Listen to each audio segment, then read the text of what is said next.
The Book of Ruth, from the New American Bible. Chapter 1. Naomi in Moab. Once, in the time of the judges, there was a famine in the land. So a man from Bethlehem of Judah departed with his wife and 2 sons to reside on the plateau of Moab. The man was named Elimelech, his wife Naomi and his sons Mahlon and Chilion. They were Ephrathites from Bethlehem of Judah. Sometime after their arrival on the Moabite plateau, Elimelech, the husband of Naomi, died, and she was left with her 2 sons, who married Moabite women, one named Orpah and the other Ruth. When they had lived there about 10 years, both Mahlon and Chilion died also, and the woman was left with neither her 2 sons nor her husband. She then made ready to go back from the plateau of Moab, because word reached her there that the Lord had visited his people and given them food. She and her 2 daughters-in-law left the place where they had been living. Then, as they were on the road back to the land of Judah, Naomi said to her 2 daughters-in-law, "Go back, each of you, to your mother's house. May the Lord be kind to you, as you were to the departed and to me. May the Lord grant each of you a husband and a home in which you will find rest." She kissed them good-bye, but they wept with loud sobs, and told her they would return with her to her people. "Go back, my daughters," said Naomi. "Why should you come with me? Have I other sons in my womb who may become your husbands?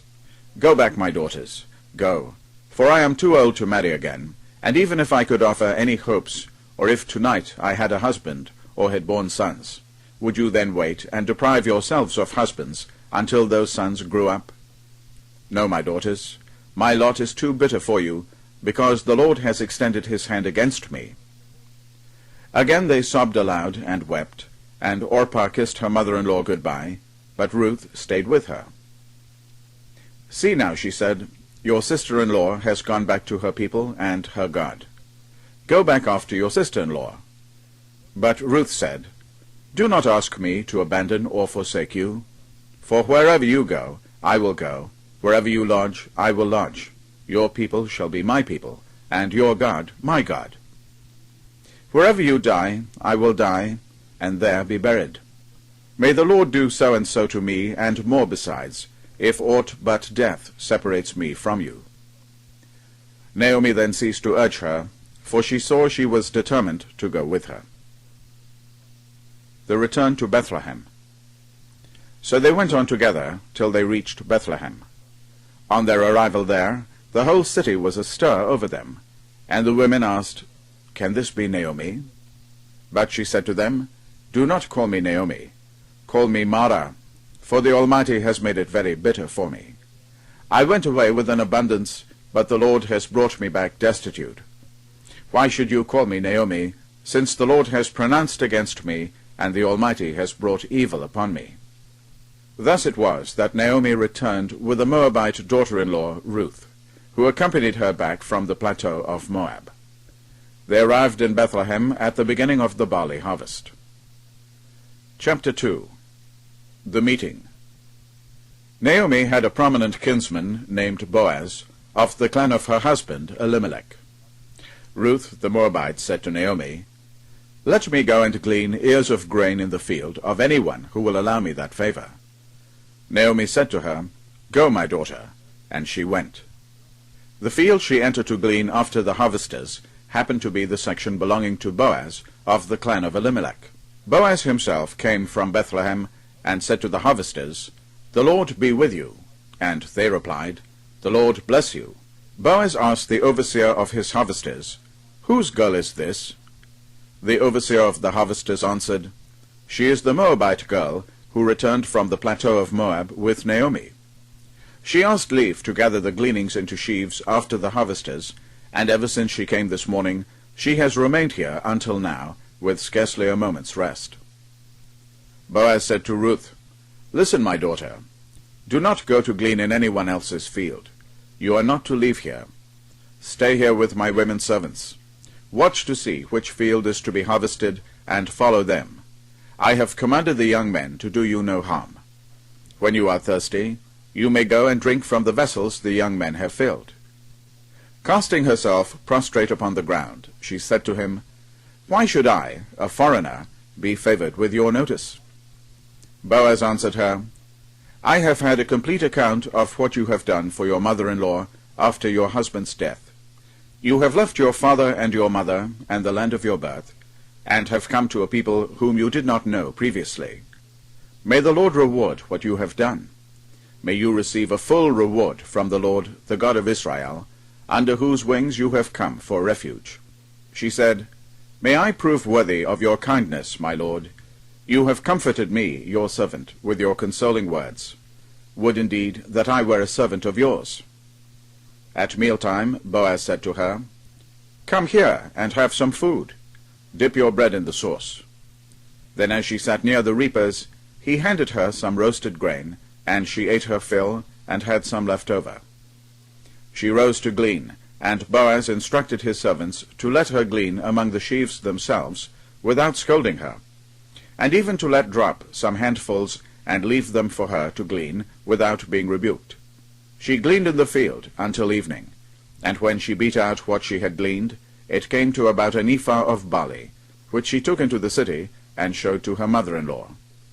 Next she brought out and gave her what she had left over from lunch. So her mother-in-law said to her, "Where did you glean today? Where did you go to work? May he who took notice of you be blessed." Then she told her mother-in-law with whom she had worked. "The man at whose place I work today is named Boaz," she said.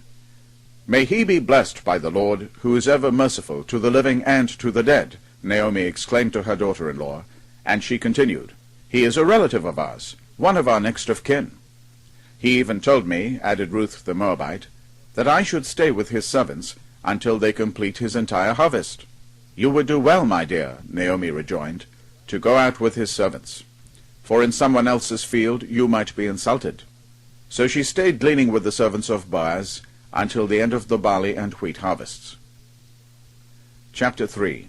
Ruth again presents herself. When she was back with her mother-in-law, Naomi said to her, "My daughter, I must seek a home for you that will please you. Now is not Boaz, with whose servants you were, a relative of ours? This evening he will be winnowing barley at the threshing floor. So bathe and anoint yourself, then put on your best attire, and go down to the threshing floor.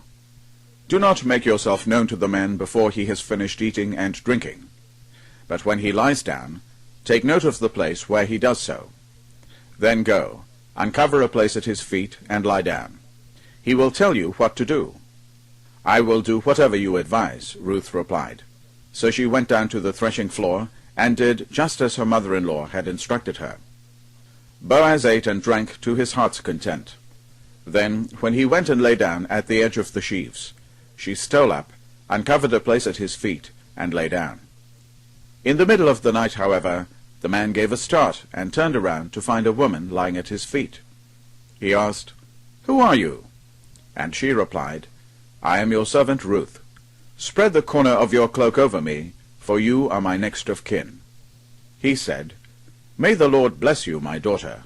You have been even more loyal now than before in not going after the young men, whether poor or rich. So be assured, daughter, I will do for you whatever you say. All my townspeople know you for a worthy woman. Now, though indeed I am closely related to you, you have another relative still closer. Stay as you are for tonight, and tomorrow, if he wishes to claim you, good, let him do so. But if he does not wish to claim you, as the Lord lives, I will claim you myself. Lie there until morning." So she lay at his feet until morning, but rose before men could recognize one another.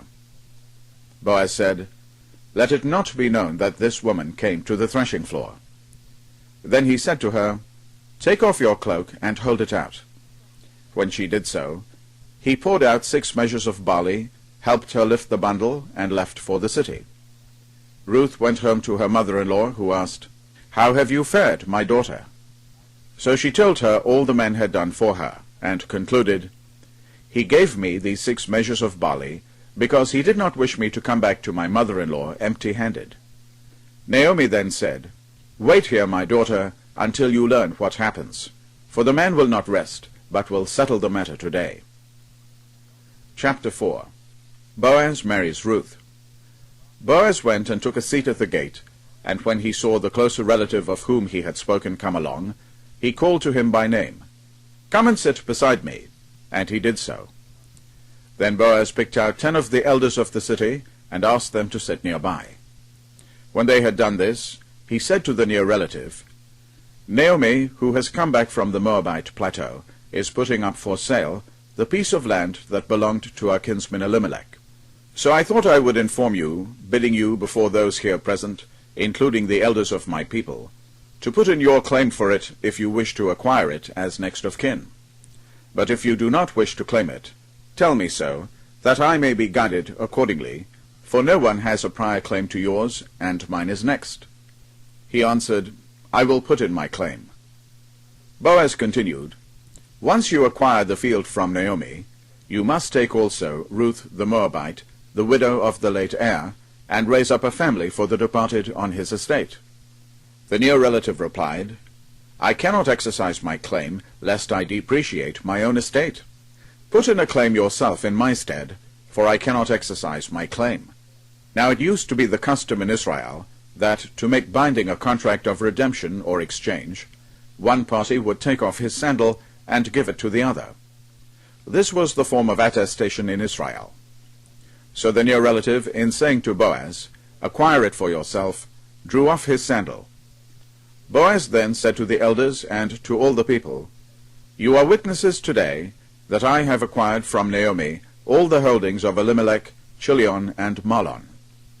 I also take Ruth the Moabite, the widow of Mahlon, as my wife, in order to raise up a family for her late husband on his estate, so that the name of the departed may not perish among his kinsmen and fellow citizens. Do you witness this today?"